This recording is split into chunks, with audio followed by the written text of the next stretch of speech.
Satu,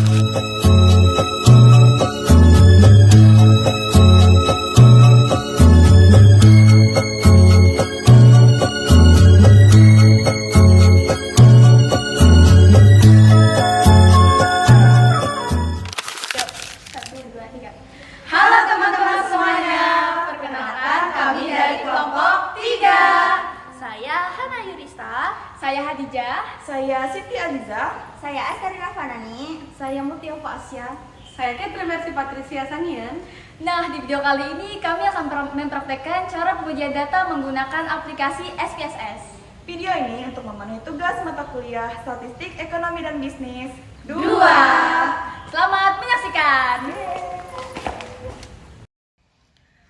Jadi kami mengambil data yang berasal dari provinsi-provinsi yang ada di Indonesia. Nah, kami menggunakan data panel dengan variabel ekspor dan impor. Kami mengambil data dari daerah Sulawesi, Maluku, dan Papua dengan total 9 provinsi dari tahun 2019 sampai tahun 2023. Dan sekarang data-data yang kami punya sekarang sudah dimasukkan ke dalam Excel. Teman-teman, sekarang datanya sudah dimasukkan ke dalam Excel, kita blok datanya, terus kita pindahkan ke dalam SPSS. Dan kalau sudah dalam bentuk seperti ini, maka data siap untuk diuji. Oke teman-teman, langsung saja kita masuk ke ujinya. Untuk uji yang pertama kita uji validitas, dimana cara atau langkah-langkahnya yang pertama adalah kita tekan analyze, kemudian correlate, setelah correlate kemudian tekan bivariate. Oke, setelah muncul jendela bivariate ini, kita pindahkan semua variabel di kolom kiri ini ke sebelah kanan. Oke, kemudian kita tekan Pearsonnya, to-tailored-nya, dan flex significant correlation ini kita aktifkan semua, kemudian tekan OK. Nah, di sini kita dapatkan hasilnya ya. Nah, untuk validitas ini, nilai dari Pearson correlation-nya itu harus lebih besar dari 0,05. Nah, di sini kita lihat ya hasil dari data kita. Untuk X1-nya, Pearson correlation-nya yaitu 0,449. Kalau X2 nilainya 0,294. Nah, di mana kedua hasil itu lebih besar dari 0,05. Dengan begitu, data kita bisa dinyatakan valid.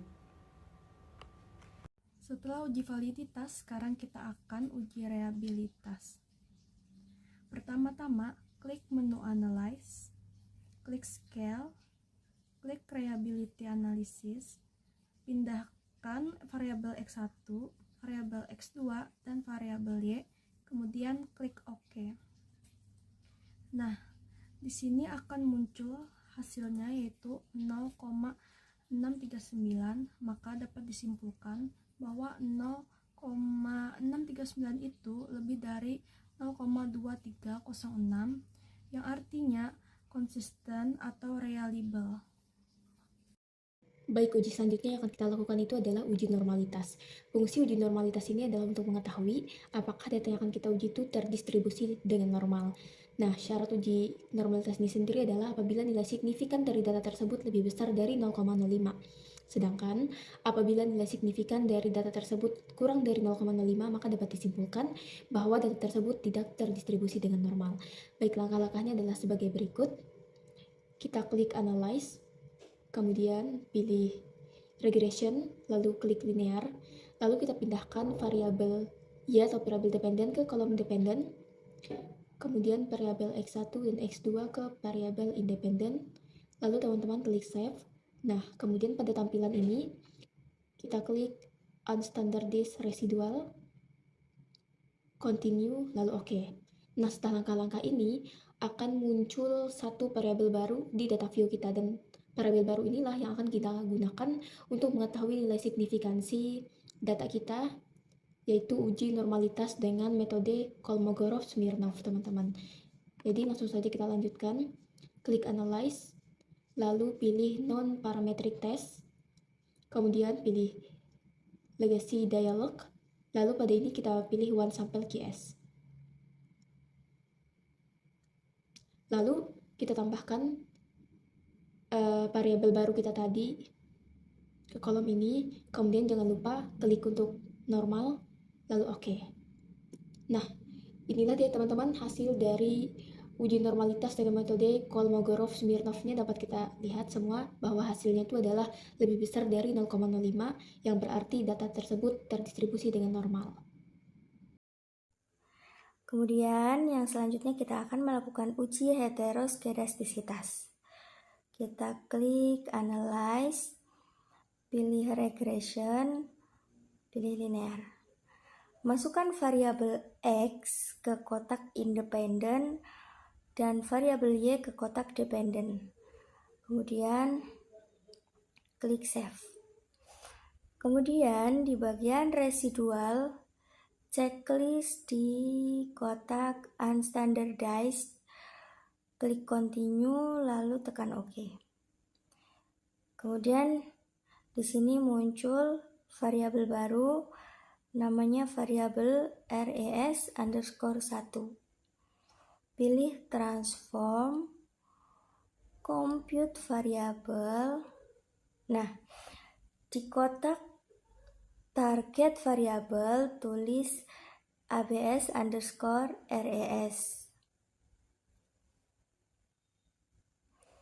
Di kotak numeric expression ketik ABS buka kurung RES_1 tutup kurung. Pencet OK. Nah, kemudian kita akan melakukan uji Glatzer. Kita pilih Analyze lagi, Regression, kemudian pilih Linear. Keluarkan variabel Y dari kotak dependen. Kita ganti ABS RES. Kemudian klik Save. Nah, di sini hilangkan checklist pada Unstandardized. Checklist di Include the Covariance Metric, lalu tekan OK. Nah, di sini kelihatan hasilnya 0,528, lebih besar dari 0,05, yang artinya tidak terjadi gejala heteroskedastisitas. Teman, sekarang kita masuk ke uji selanjutnya, yaitu uji regresi linear. Nah, teman-teman buka Analyze. Setelah itu, teman-teman buka Regression dan teman-teman pencet Linear. Di situ ada dependen dan independen. Di bagian dependennya teman-teman taruh variabel Y, dan di variabel independennya teman-teman taruh variabel X. Oke, kalau sudah, teman-teman masukkan lagi nih di bagian, teman-teman klik Plots di kanan 2 dari atas. Oke, kalau sudah selesai, akan ada hasilnya, yaitu ini dia. Nah, hasil-hasil ini itu untuk uji T. Nah, jadi kita masuk ke uji T nih teman-teman. Uji T ini kita lihat dari coefficients di bagian T-nya. Nah, di situ variabel pertama atau X1 dia 3182. 3182 itu adalah T hitung. Kita bilangnya T hitung ya teman-teman. Nah, untuk variabel kedua, T hitungnya adalah minus 1,888. Nah, untuk uji T, kita harus tahu berapa T tabelnya. Nah, untuk cari T tabel, kami sudah mendapatkan T tabelnya itu senilai 2,0345. Nah, setelah teman-teman dapat itu, nanti teman-teman bandingkan. Apabila T hitung lebih besar dari T tabel, maka ia akan signifikan. Tapi sebaliknya, kalau dia minus T hitung lebih besar dari minus T tabel, maka dia tidak signifikan. Sekarang kita kembali ke tabel teman-teman.